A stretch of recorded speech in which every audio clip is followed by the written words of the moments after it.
Blessings of abundance, my love. You are tuned into the Cafecito and Tarot podcast. It is me, Nicole P., your spiritual barista, serving up wisdom, guidance, and inspiration from the cards. My love, I'm recording this episode on Sunday, May 10th. I'm sitting in front of my altar, sipping on my cafecito.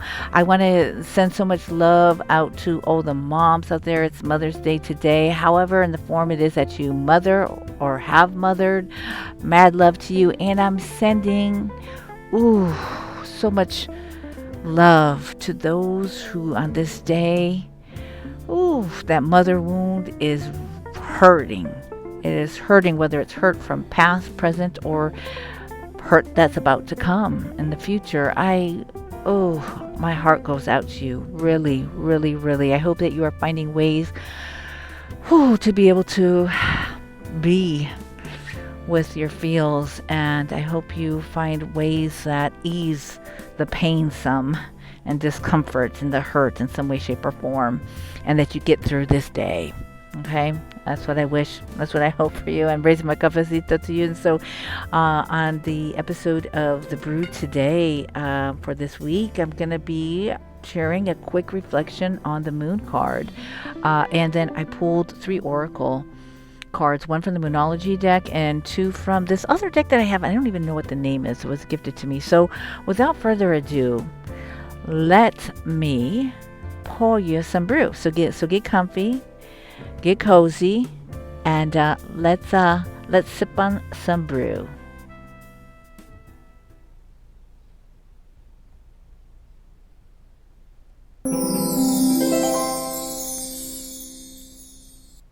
Okay, my love. So yesterday, I'm out walking around, and then I decided to, okay, let me go down this one street. So we live in kind of, I mean, it's like a mini city, right? I don't really call it a city, but I guess it's about 80,000 people. So, anyways, I live in this one part of the town or city, and so I said, let me go walking. I'm walking, and I said, oh, let me go down this other street, and you know what? I'm gonna see if I can pick something up for my mom. That's a little trinket, some kind of thing. She was having a little bit down day yesterday. I mean, not down, but it was hard. My mom has a lot of things going on in her body. Her spirit's strong. She wanted to do, what we had planned, and then her body was like, no, this isn't happening. So, I went walking. I gave her space so she can go through what she goes through.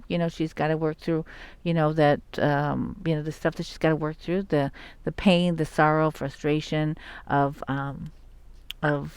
chronic illness. And so I gave her the space, and I went walking because I need to walk. I love to walk. I need to move my body. Otherwise I get so much energy pented up. So anyways, I'm out walking and said, let me go pick her. I need to pick something up to put. I need to get Mama D. I need to pick something up to cheer up Mama D a little bit. So I go and I stopped in this one store, and I've been there occasionally here and there, but it's like a total old school hippie pot shop. Like, well, they don't sell pot because you can't, like pot's illegal in Wisconsin. Okay, they're behind, but anyways, but it's been like around, I guess, since the 70s, and it's totally like you open it up, and it's like really old. The floors squeak. I mean, and it's just from wall to wall filled with so much stuff, and it's all like tie dye, tons of incense and candles, little metaphysical stuff, but lots of different jewelry and things, and posters of like Grateful Dead and tie dye. Did I say that? Tons of patchouli, which I love patchouli, and oh my gosh, I can't wait to start making my perfume blends again because I have some really great patchouli mixes. Anyways, so there's so many different things. Of course, the bongs and pipes and all that kind of stuff, and like just a lot of stuff, and really cool, outrageous kind of glasses, and it's just like, yeah, it's a really cool little place. And so they have these silk wall hangings that somebody, like an artist, does of like tarot. And so I have actually 3. I have the sun, I have strength, and I have temperance. Right. So when I went in, and they haven't had a restock of these little wall hangings. It's like silk. I guess the silk wall hanging tapestry, I guess you could say. And so I went in yesterday, and I did get my mom like cute socks and a couple different things, and like spirit animal tokens, and then I saw the moon. the moon card on this, tapestry. And I said, "Ooh, the moon card.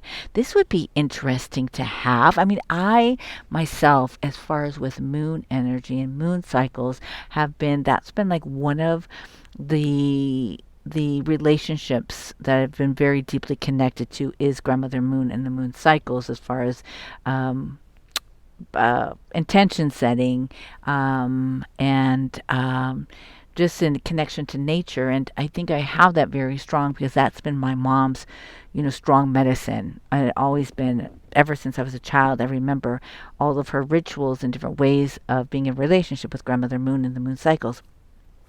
And somehow, though, with the moon card and tarot, Pamela Coleman Smith, may she rest in power, peace, and pleasure. When I see the moon card, like I'm intrigued by it, but it doesn't always feel like the same way if I were just sitting and reflecting and in tune with Grandmother Moon and the moon cycle. Like sometimes when I see the card, Pamela Coleman Smith's card, I get a little like a little not tense. I mean that's a not like with a capital T, but I just get it kind of like just a. It's almost like it's not a flow. It's just like a stop, and I don't know why. I don't know why because it's very intriguing imagery. And, it's going to be a great follow up is I'm going to look at some of the other newer decks that I've got and look at some of the imagery of the moon card some other creators have offered to the community at large, right, through their tarot decks.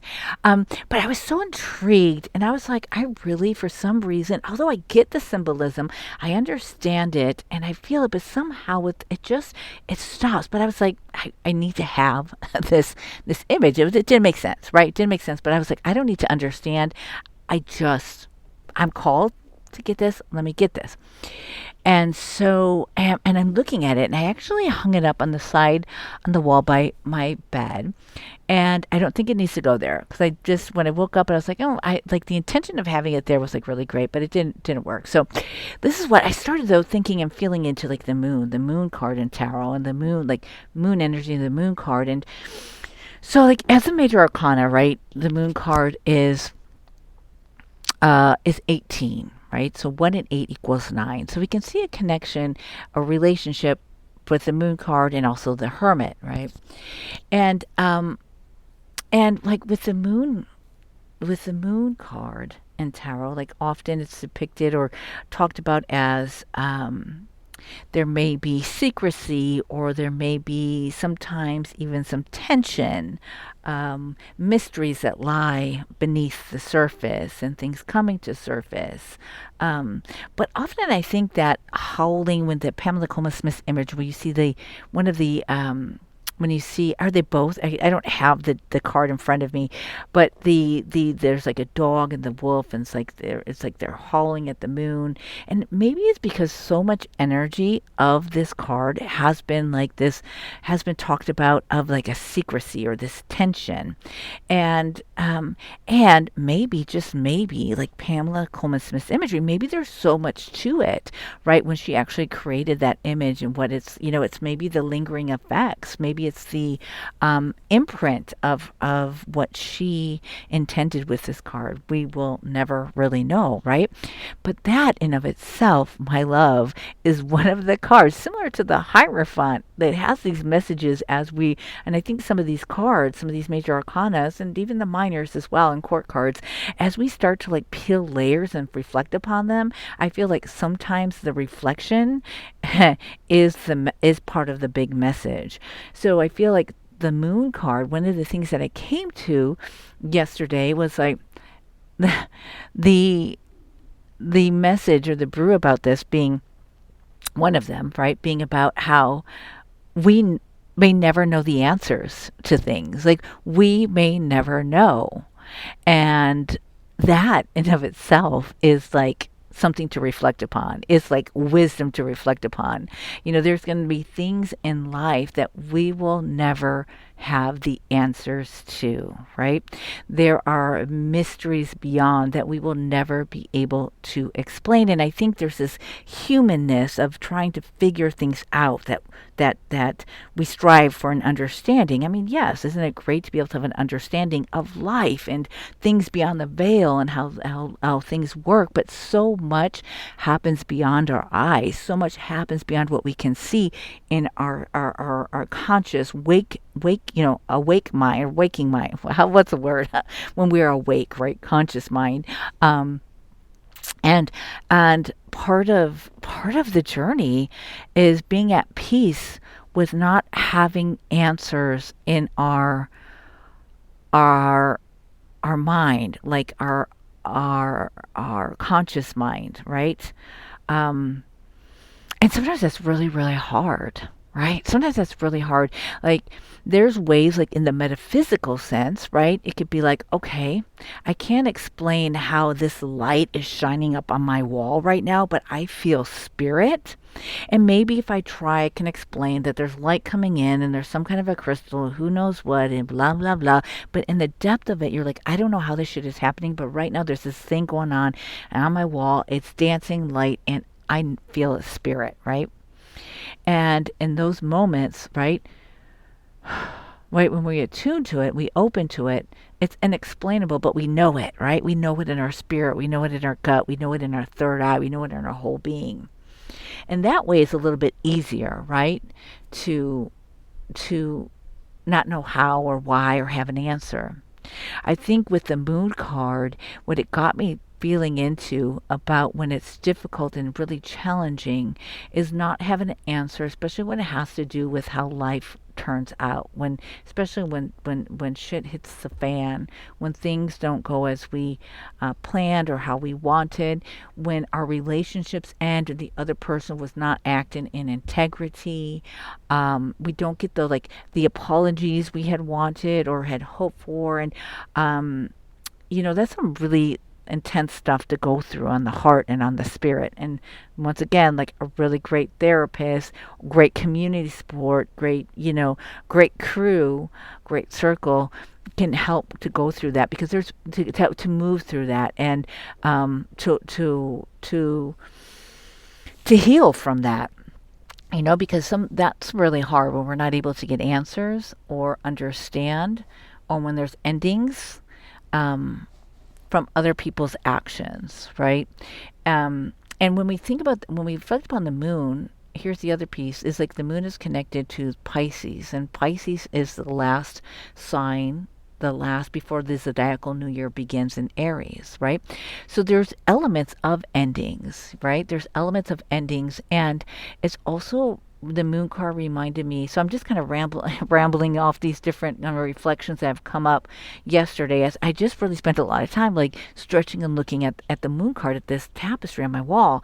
And it got me really thinking about too, when the moon card comes out, another meaning possibly, or another layer to this meaning, and this is like being that it's connected to Pisces, the last sign before the zodiacal new year, is that energy of being in the moon, grandmother moon, in this moon card allows us to have that space of in between, of when endings happen, because so often endings happen and then we're expected to like start again right away. Like, we cross the death threshold and then we're supposed to, like, okay, here it's a fool, like start over right away. And we don't allow for that time of when something's ending or something has ended, and that liminal space of, wow, this just happened. And I feel like the moon card reminds us to be able to be at this space and knowing that, yes, there's a new chapter, so to speak. There's a new cycle. It's more cycle. It's more new cycle. There's these pillars that I will be walking through, that I will be floating through. The water will take me to, you know. But I got to just be for a little bit. And I have to trust, and I think it's a reminder too of being able to slow and to be able to trust, even when we don't know the way forward, even when we don't know why things are happening the way they're happening. It's like this trust, but it's more of a faith and just a belief that there's so much happening behind the scenes that we cannot see, and it's happening to support us in some way, shape, or form for our evolution. Okay? And let me preface this and say, this is in no way, this is all in reflection of like spiritual how would you say this, transmutation and transformation and growth and expansion of just a consciousness, right? This isn't having to do with the physical. Well, it does have to do, everything has to do with the physical mundane, but this isn't spiritual bypassing. So this is like no way saying that what this government, and not only in the States, but this globally is occurring, the atrocities, the injustices that have occurred and continue to occur, and the crumbling of the settler colonial capitalism. It's not saying it's happening to us, and we're not. So it's not to bypass the really harsh, abusive stuff that is happening right now. Not at all. Okay, so I want to preface that. So this is no spiritual bypassing. This is a reflection of when we're on our journeys and things are happening, and we're just like, whoa, what is all of this? Okay, so I need to make sure that that is known. Okay. Um, so, I was just feeling, I got off track because I really needed to make that known, because I feel like I get really frustrated. And I think it's a dance, right? Like we have to acknowledge everything that's happening in the mundane right now in our lives, right? And we are all part of it, and we all have a role to play. And I think that when we also to take this time to really have reflection on the greater meanings of life, and having tarot as a tool for our own personal transformational journeys, and also because it affects community, and we're connected to community. It's a tapestry that weave that's woven into the community, and then we bring that forth into the community, right? Because we are part of the change, and if we don't take the time to really honor our spirituality and reflect upon our lives, right? That's something that they cannot take from us, right? They cannot take, settler colonial capitalism cannot take that. They try to take that from us, but the power to dream and to reflect and to connect. The moon card is like that calling to trust and to know and to feel into the cycles of life, and to trust and know the things beyond the veil that we cannot understand or see, but we feel and we trust and we know and we go with it. I feel like this connection with the moon card, I can feel so much of this energy with the Two of Swords and also the Eight of Swords. Now, part of it is because of those two figures are blindfolded, right? And when we can't see, at first it's like, whoa, I can't see what's going on. Oh my gosh, right? There's first, because a sense is taken away, right? Right? And maybe it's not vision. Maybe it's another sort of a sense for you. I'm just figuratively speaking about the two images in these cards. But when we have a sense that we use so much to interpret, to see and understand the world that we live in, when that all of a sudden is not there, we can't understand or feel, the first moment is, okay, whew, right? Like, okay, wait, what's going on? Here we go. And if we tune in, safely speaking, right? Tune in to be able to hear and to feel and to trust, we can move without being able to see the path forward, such as in the Eight of Swords, right? And that's what this tapestry is really brought forth for me, is having a peace, right? And even if not liking something, not wanting something, like not okay with something, but like it's a trust and a belief that there's so much that is unseen, that is all surrounding and protecting and ushering us in. And it's this way of slowing and trusting the cycles. And I think it's a call. The moon card is also a call for us to attune once again into the cycles of Grandmother Moon, right? The cycles and the flow of Grandmother Moon. Not necessarily for physical, tangible outcomes, but just the way in our relationship to nature, our relationship to our spirituality, our relationship to all others on this planet, as individuals, as also the animals, as also nature. I feel like there's that call to, it calls us to really tune in and trust the web of connection.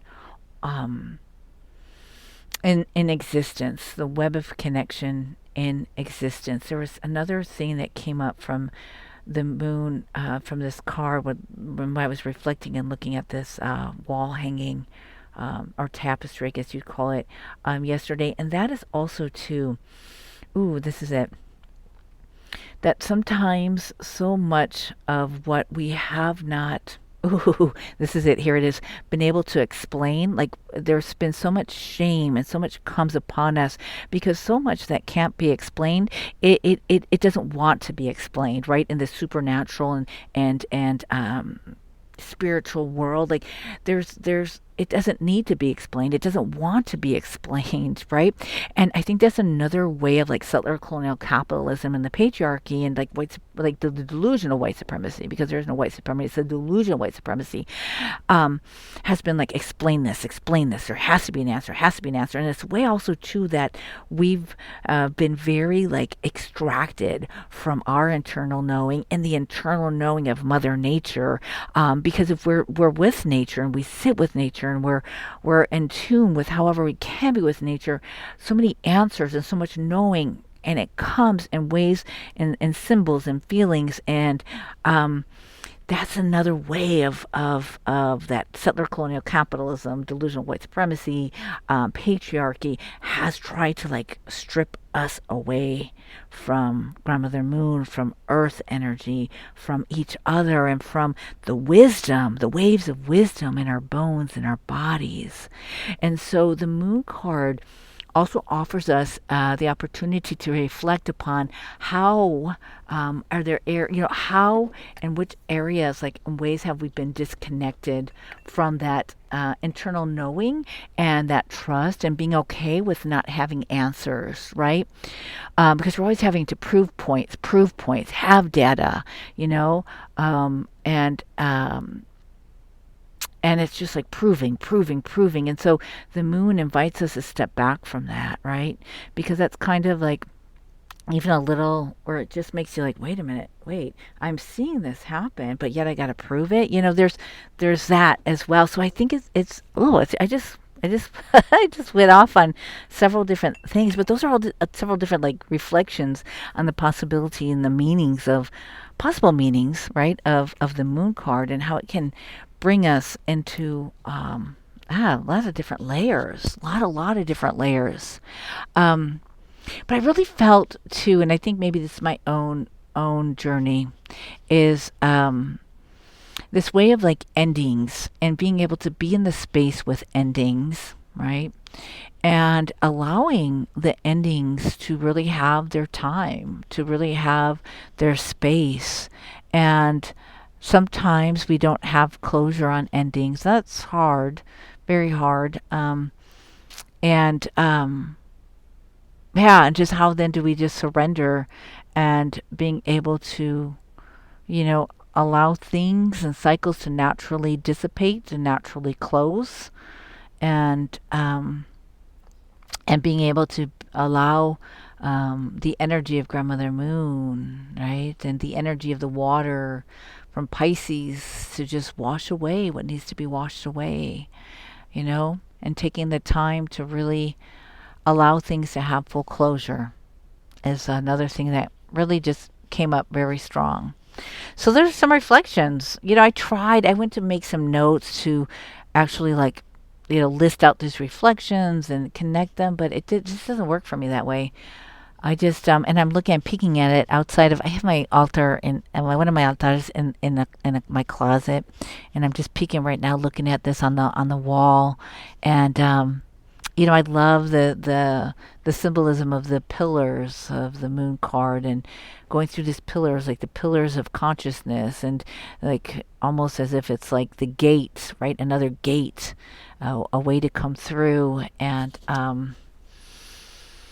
the mountains in the background, yeah, and just all the elements, right? And just yeah, pretty deep stuff. The moon card is pretty deep stuff.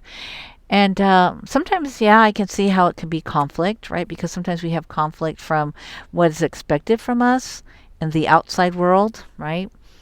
And, the day-to-day of settler colonial capitalism and how we really want to be and how we're meant to really be, how we're designed to really be in communion with each other and the earth and cycles. And, we have to keep in any way, shape, or form, right? keep our faith, keep our practices, because we're part of what is to come, right? And we can't let no one steal our imagination, right? And it could be even from partners. I had a partner who was just always trying to steal my imagination in some way, shape, or form, very pragmatic. And there's times for that. There's totally times for that great hermit energy, that great kind of Virgo energy and figure stuff out. But, you also got to have this time for not explaining and knowing and wondering and being okay, because so many things aren't explainable and they don't want to be explained, right? They are.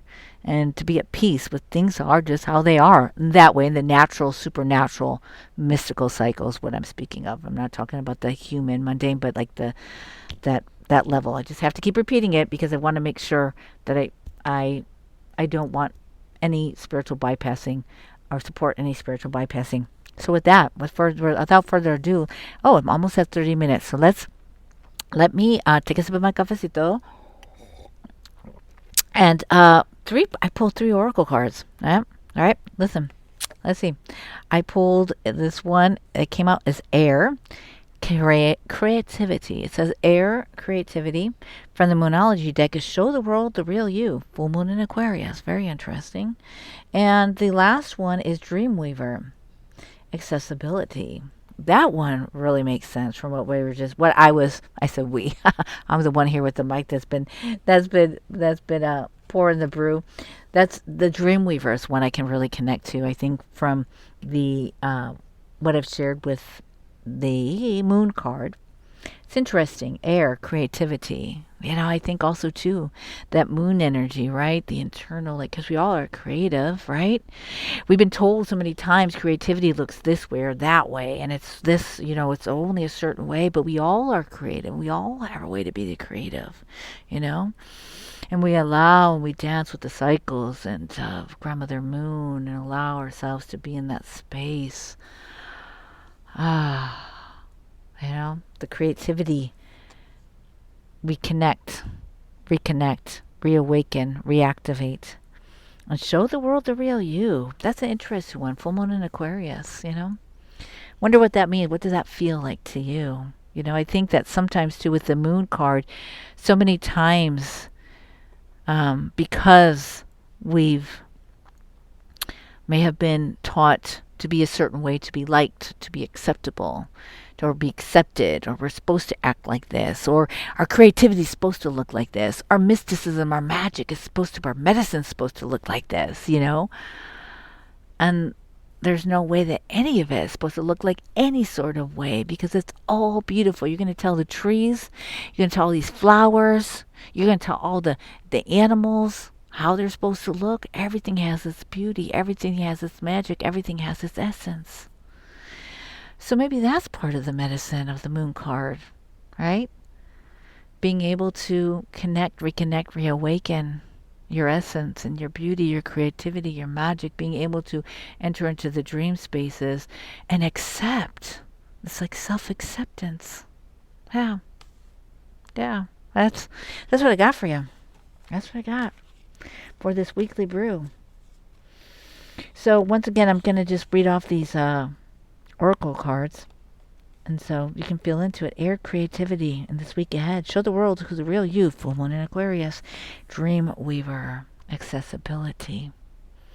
I thank you so much for tuning in, Mad Love. And I'm going to finish my cafecito, and I gotta get ready because I gotta take my mom to the go get some more flowers. Gonna work in the garden with my mother today.